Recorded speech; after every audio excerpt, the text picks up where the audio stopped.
Call question. A 30-year-old woman with bipolar disorder is 12 weeks pregnant. She has been taking her lithium every night. Which of the following abnormality may occur if she continues to take lithium?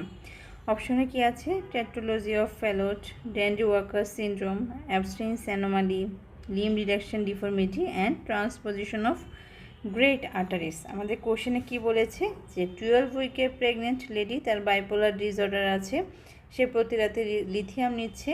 তার এই লিথিয়ামের যদি সে continue করে তাহলে তার বাচ্চার কোন ধরনের abnormality হবে।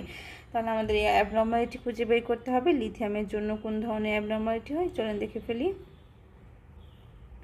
এটাতে আসেন, এই যে লিথিয়ামের জন্য আমাদের কি হচ্ছে, অ্যাবস্টেন্স অ্যানোমালি হচ্ছে। সো আমরা জানি লিথিয়ামের টক্সিসিটির জন্য কি হবে, অ্যাবস্টেন্স অ্যানোমালি হবে। এখন এই কোশ্চেনটা আর কি টাইপের ভেরিয়েশন হয়েছিল সেটা এখন আমরা দেখব। লিথিয়াম টক্সিসিটির জন্য হয় অ্যাবস্টেন্স অ্যানোমালি। লিথিয়াম টক্সিসিটি থেকে হবে অ্যাবস্টেন্স অ্যানোমালি।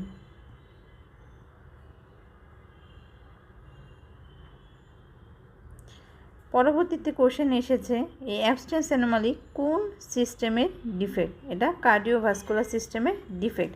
তাহলে আমরা এখান থেকে দেখে নিলাম যে একটা কোশ্চেন থেকে কীভাবে আসতে পারে।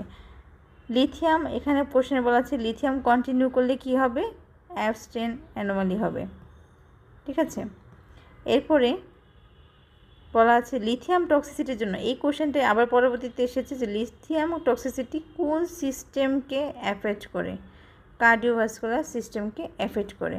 আবার কোশ্চেনটা এরকম এসেছিল যে লিথিয়াম নেওয়ার পর তার বাচ্চার অ্যাবস্টেন্স অ্যানোমালি হয়েছে এবং এই অ্যাবস্টেন্স অ্যানোমালি কোন সিস্টেমে ডিফেক্ট করে। তাহলে অ্যাবস্টেন্স অ্যানোমালি ডিফেক্টটা কোন সিস্টেমের, কার্ডিওভাস্কুলার সিস্টেমের। এই কোশ্চেনটা এরকমভাবে ভেরিয়েশন হতে থাকে। এখন আপনি যদি একটা কোশ্চেন পড়েন আর শুধু আনসার মুখস্থ করেন যে লিথিয়ামের আনসার হচ্ছে অ্যাবস্টেন্স অ্যানোমালি, এটাই জানলাম, শেষ। এভাবে পড়লে আপনি পরবর্তীতে যখন কোশ্চেনের ভেরিয়েশনগুলো হবে আপনি বুঝতে পারবেন না। তাই রিকোয়েস্ট পড়ার সময় অবশ্যই আপনি কোশ্চেনটাকে ভালো করে পড়তে হবে। দেন পাঁচটা অপশনের মধ্যে আপনার কোশ্চেনের যে অপশন সে অপশনটা ভালো করে পড়তে হবে এবং বাকি যে অপশনগুলো আছে সেগুলোকেও ভালো করে পড়তে হবে। কারণ এই কোশ্চেনটাকে, এখানে যে কোশ্চেনটা দেওয়া আছে এই কোশ্চেনটাকে চেঞ্জ করে এমন কোশ্চেন দিতে পারে যেটার আনসার, এখানে অপশন সেম থাকবে কিন্তু আনসার চেঞ্জ হতে পারে, আনসার সি না হয়ে অন্য কোনো আনসার থাকতে পারে। তখন আপনি কিন্তু এগুলো না পড়লে জানতে পারবেন না। এখানে দেখেন অ্যাবস্টেন্স অ্যানোমালি নিয়ে কী বলা আছে, continuing to take lithium during pregnancy increase the risk of Ebstein's anomaly in the developing fetus. It's important for pregnant women with bipolar disorder to work closely with their healthcare providers to manage their medication and ensure the best possible outcomes for the both mother and baby. তাহলে অ্যাবস্টেন্স anomaly হচ্ছে আমাদের এই কোশ্চেনের answer. চলে আসেন, এখানে দেখেন যে আমি এখানে পাঁচটা অপশনের সব কিছু দিয়ে দিয়েছি। এই পাঁচটা অপশন সম্পর্কে আপনাকে জানতে হবে। যেহেতু কোশ্চেন অনেক ভেরিয়েশন হবে, আপনার যে কোনো একটা অপশন আপনার আনসার হতে পারে, কোশ্চেনটাকে চেঞ্জ করে দিতে পারে।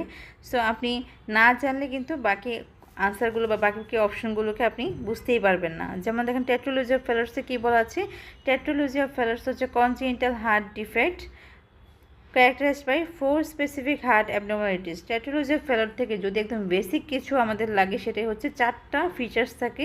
সেই 4টা ফিচার্স কী থাকে, pulmonary outflow tract obstruction, overriding aorta, ventricular septal defect, right ventricular hypertrophy. এই 4টা ফিচার আমরা অনেক আগে এগুলো পড়েছিলাম। এই জিনিসটা, এই 4টা ফিচার অবশ্যই মনে রাখতে হবে, কারণ যে কোনো একটা সিনারিও দিয়ে একটা বাচ্চার একটা ফিচার্স দিয়ে দিতে পারে, তখন আপনাকে কিন্তু আনসার করতে হবে।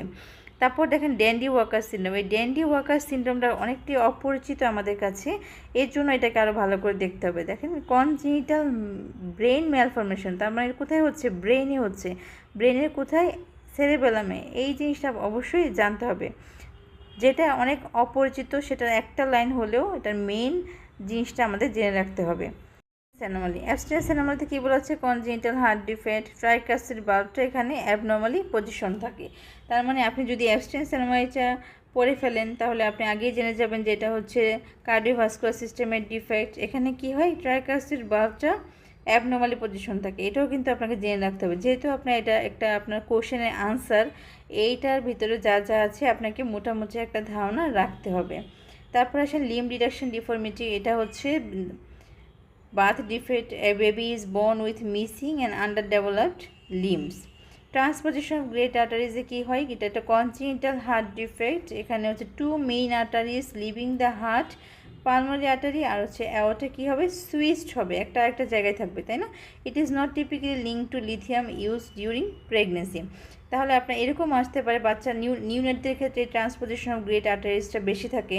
তার মানে এরকম আসতে পারে যে বাচ্চা জন্মের পরে বাচ্চার কিছু ফিচার্স দিয়ে দিতে পারে যেগুলো আপনার ট্রান্সপোজিশন অফ গ্রেট আর্টারিজের সাথে যায় অথবা টেট্রোলজি অফ ফেলার্সের সাথে যায়। তাহলে কি করতে হবে আমাদের হচ্ছে প্রত্যেকটা অপশন ভালো করে পড়তে হবে এবং জাস্ট গ্রসটা হলেও আমাদের জেনে রাখতে হবে, আর যেটা আপনার আনসার সেটা তো ভালো করে জানতেই হবে। এইভাবেই রিকোর্স পড়তে হবে।